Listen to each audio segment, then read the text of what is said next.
영화는 한 컷이다의 전기철입니다. 오늘 여러분에게 소개해드릴 영화는 인타임입니다. 이 영화는 앤드류 니콜 감독이 2011년에 만든 액션 스릴러물입니다. 여러분, 앤드류 니콜 감독하면 제일 먼저 떠오르는 영화가 있을 겁니다. 바로 트루먼 쇼죠. 그 영화로 명성을 얻게 됐는데요. 이 인타임이란 영화는 소재가 아주 독특합니다. 미래의 어느 시간에 모든 사람의 유전자가 조작이 돼서 25살까지는 노화가 진행되고 25살 그 젊은 나이에 노화가 멈추게 돼요. 그러면 모든 사람에게 이제 1년의 시간이 이 손목에 주어집니다. 이제 내가 남은 시간이 얼마인지가 손목에 기록되어 있고요. 그리고 그 시간을 연장하기 위해서 노동을 하고 노동의 대가로 시간을 받아요. 그러니까 얼마나 처절하겠어요. 내가 더 살려면 어떻게든 시간을 벌어야 돼요. 그러니까 그 영화의 장면 장면에 재미있는 부분들이 보통 구걸을 할 때 얼마를 주십시오, $1 주십시오 이렇게 구걸하는데 그 영화는 1분만 주십시오, 5분만 주십시오 이렇게 구걸을 하고요. 상점에 가면 음식을 살 때 보통 맥주 6캔에 얼마입니다 라고 써있지만 거기는 맥주 6캔에 1시간입니다. 커피 한 잔에 4분입니다. 이렇게 모든 것이 시간으로 살 수 있게 되어 있습니다.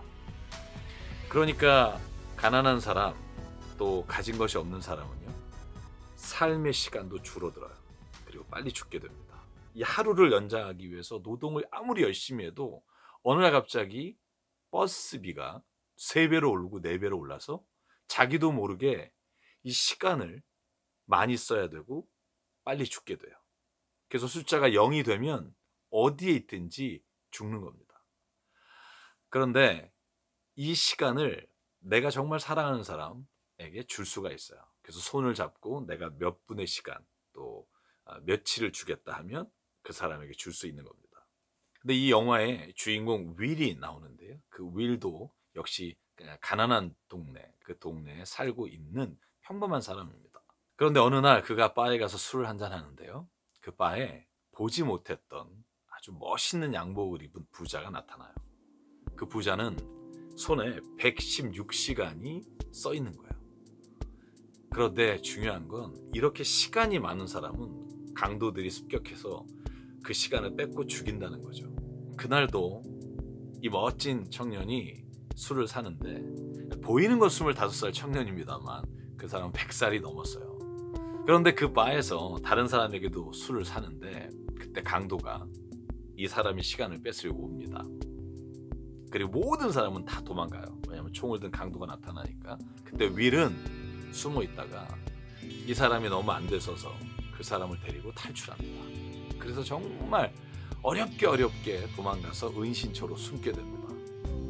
그 사람은 이 평범한 도시가 아니라 뉴욕 그리니치라고 하는 아주 많은 시간들을 가지고 있는 부자, 그 마을에서 온 사람입니다. 그가 주인공 윌에게 이렇게 가르쳐줘요. 모든 사람이 다 똑같은 시간을 사는 것 같지 그렇잖아. 그곳에 있는 사람들이 영혼의 시간에 맞닿은 그 삶을 살기 위해서 이곳에 있는 많은 사람들은 희생당하고 죽어가는 거야. 그렇게 알려주고 나서 둘이 소파에서 잠이 들었는데 이 윌이 잠에 든 사이에 이 부자 청년이 이 윌에게 자기 남은 모든 시간을 주고 이 사람은 강으로 투신해서 죽습니다. 그때 주인공이 딱 깨어났을 때 그 유리창에 이렇게 써 있습니다. Don't waste my time. 내 시간을 낭비하지 말아다오. 여러분, 그렇게 주인공이 116시간을 갖게 되고요. 제가 오늘 여러분에게 소개해드릴 한 컷은 제가 이 영화를 보면서 정말 가슴이 찌릿했던 장면인데요. 이 시간을 가지고 그날이 어머니 생일이었어요. 어머니가 매일매일 거의 몇 시간의 시간을 가지고 살아가는 걸 봤기 때문에 이 윌이 어머니에게 시간을 나눠주려고 만나는 장면이에요. 분명히 어머니가 올 시간이 됐는데 이 어머니가 늦어요. 이유는 뭐냐면 버스를 탔는데 이 어머니가 평소의 시간대로 버스비를 내면 충분한데 갑자기 버스비가 2배로 오른 거예요. 그러니까 버스를 비용을 내면 죽는 거예요. 그래서 거길 아들을 만나러 뛰어옵니다.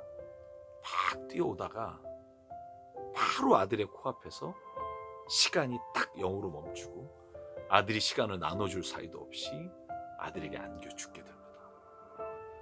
저는 이 장면이 우리가 살아가는 자본주의 사회에도 이 돈이 없어서 가족이 자살하고 불행한 삶을 살아가는 사람들이 떠오르는 장면이었습니다. 그래서 이 윌은요, 뉴 그리니치로 가요. 그곳에서 은행을 털기 시작합니다.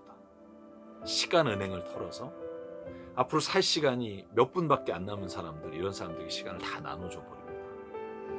이 영화의 마지막 장면에 이 주인공이 은행 부자하고 나누는 대화가 저는 오늘 우리가 살아가는 세상에 사람들의 가치관, 생각의 차이를 분명하게 드러내주는 장면이라고 생각해요. 이 주인공 윌에게 그 은행 갑부가 말합니다. 자네는 세상을 너무 모르는군. 소수가 영혼의 시간을 살기 위해서 다수는 희생당할 수밖에 없다는 걸 왜 모르나. 그때 윌이 하는 말이 있어요. 다수가 희생돼서 얻은 소수의 영원한 생명은 의미가 없습니다. 두 사람의 가치관의 차이로 보이지만 사실은 우리가 살아가는 세상에도 이 두 가지의 차이가, 이 가치관의 차이가 분명히 존재한다고 생각합니다. 정의란 무엇인가를 쓴 마이클 샌들이 또 하나의 책을 썼는데 그게 돈으로 살 수 없는 것들이란 책입니다. 마이클 샌들은 이렇게 말합니다. 우리가 살아가는 이 세상은 이미 돈으로 살 수 없는 것이 없습니다. 모든 것을 돈으로 살 수 있는 세상이 돼버렸다는 거예요. 그리고 여러 가지 세상의 예들을 설명합니다. 특별히 캘리포니아에 가면 똑같은 죄를 짓고 감옥에 들어가도요, 돈을 많이 내면 안락하고 편안한 독방을 줘요. 그것이 그냥 공공연한 일이 됐고요. 인도에 가면 내가 아기를 낳기 싫으면 대리모를 택해서 대리모에게 아기를 대신 낳는 게 합법적이에요. 돈만 내면 가능한 일이에요.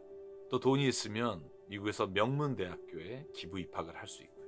그런데 그 책에서 저자는 이렇게 말합니다. 이 세상에는 돈의 논리가 작용하지 않는 영역이 반드시 있어야 합니다. 그것은 바로 인간의 존엄성입니다. 인간을 존엄하게 여기고 인간을 자신의 이익을 얻기 위한 도구로 사용해서는 안 됩니다.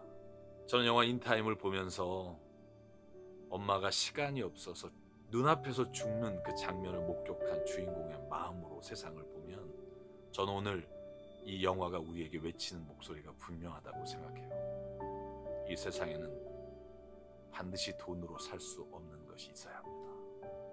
오늘 이 영화를 본 저와 여러분이 이 세상을 살아갈 때 어떤 가치관으로 살아가면 좋을지 생각해보는 시간이 됐으면 좋겠고요. 돈으로 살 수 없는 것이 분명히 있습니다. 영원한 한 컷이다. 전기철이었습니다.